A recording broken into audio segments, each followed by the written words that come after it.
নমস্কার বন্ধুরা, আজ আমি পেঁয়াজ কলি দিয়ে দেশি ট্যাংরার চচ্চড়ি রান্না করে দেখাবো, যেটি খেতে খুব টেস্ট হয়। দেশি ট্যাংরা মাছ রান্না করার জন্য আমি এখানে 200 গ্রাম ট্যাংরা মাছ নিয়ে বেছে ভালো করে ধুয়ে নিয়েছি।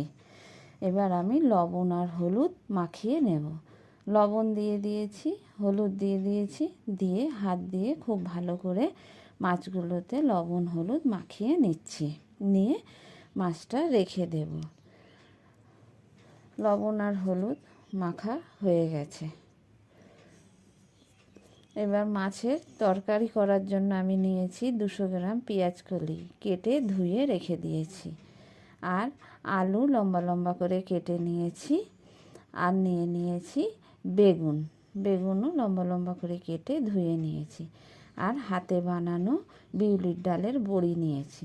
মশলা নিয়েছি গোটা ধনে, জিরে, আদা আর লঙ্কা। এগুলো আমি সব পেস্ট করে নেবো মিক্সিতে। আর সাদা জিরে, এই সাদা সরিষা আর কালো সরিষা নিয়েছি। এবার আমি মাছ ভাজার জন্য কড়াইয়ে বেশ খানিকটা সরিষার তেল দিয়ে দিয়েছি। তেল খুব ভালো করে গরম করে নিয়েছি। নিয়ে এবার আমি মাছগুলো দিয়ে দিয়েছি। ছোট মাছ তো, তাই অল্প অল্প করে দিয়ে ভেজে নিতে হবে। দিয়ে মাছগুলো উল্টে পাল্টে খুব ভালো করে আমি ভেজে নেব। মাছের এক পিঠ উল্টে দিয়েছি, দিয়ে খুব ভালো করে নেড়ে চেড়ে মাছটা আমি ভেজে তুলে নেব। মাছ ভাজা হয়ে গেছে। ওই তেলের মধ্যেই আমি বড়িগুলো দিয়ে দিয়েছি। দিয়ে বড়িটা খুব ভালো করে ভেজে নিয়েছি, ভেজে তুলে রেখে দেব।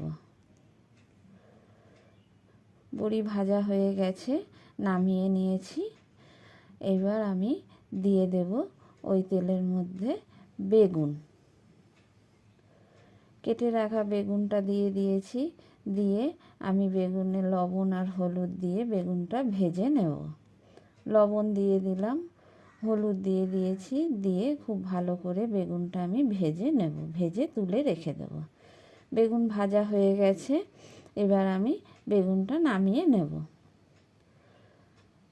বেগুন চামচ দিয়ে নামিয়ে তুলে রেখেছি। আবার ওই তেলের মধ্যেই দিয়ে দিলাম পেঁয়াজ কলি, দিয়ে দিয়েছি লবণ। দিয়ে পেঁয়াজ কলিটা খুব ভালো করে ভেজে নেব। খুন্তি দিয়ে নেড়ে চেড়ে নিচ্ছি। নিয়ে পেঁয়াজ কলিটা ভালো করে ভেজে নিতে হবে। পেঁয়াজ কলি ভাজা হয়ে গেছে, নামিয়ে নিয়েছি। অন্য আরেকটি কড়াইয়ে সরিষার তেল দিয়েছি। দিয়ে আলুগুলো দিয়ে দিলাম। দিয়ে লবণ আর হলুদ দিয়ে দিয়েছি। দিয়ে খুন্তি দিয়ে ভালো করে নেড়ে চেড়ে নিয়ে কিছুক্ষণের জন্য আমি ঢেকে দিয়েছি। ঢাকা খুলে নিয়েছি। আলু ভালোভাবে ভাজা হয়ে গেছে, তুলে নিয়েছি। ওই তেলে ফোড়নে দিয়ে দিলাম সাদা জিরে আর কালো জিরে আর একটা তেজপাতা। দিয়ে ফোড়নটা ভালো করে ভেজে নিয়ে পেস্ট করা মশলাটা দিয়ে লবণ আর হলুদ দিয়ে দিয়েছি। দিয়ে মশলাটা একটু কষিয়ে নিয়ে সামান্য একটু জল দিয়ে দিয়েছি। দিয়ে ভালো করে মশলাটা আবারও কষাবো। মশলা কষানো হয়ে গেছে। ওই মশলার মধ্যে ভেজে রাখা আলুটা দিয়ে নেড়ে চেড়ে নিয়ে শিলে বেটে রাখা সরিষাটা দিয়ে দিলাম। দিয়ে ভালো করে আমি নেড়ে চেড়ে নিয়েছি খুন্তি দিয়ে। নিয়ে আমি জল দিয়ে দিলাম পরিমাণ মতো। জল ফুটে উঠেছে, দিয়ে দিলাম ভেজে রাখা বড়ি। হাতে বানানো বড়ি, তাই জন্য আমি বড়িটা জল ফুটে উঠতেই দিয়ে দিয়েছি, যাতে সেদ্ধ হয়ে যায়। এবার দিয়ে দিলাম আমি পেঁয়াজ কলিগুলো দিয়ে একটু ঢেকে দিয়েছিলাম। ঢাকা খুলে নিয়েছি। খুলে নিয়ে খুন্তি দিয়ে ভালো করে নেড়ে চেড়ে দিচ্ছি। দিয়ে দেখব আলুটা সেদ্ধ হয়ে গেছে বেশ খানিকটা। এবার আমি দিয়ে দেব ভেজে রাখা মাছগুলো। দিয়ে মাছটা খুন্তি দিয়ে ভালো করে ঝোলের মধ্যে বুড়িয়ে দিলাম। দিয়ে ভালো করে মাছটা আমি ফুটতে দেব। ফুটিয়ে নামিয়ে নিয়েছি আমি।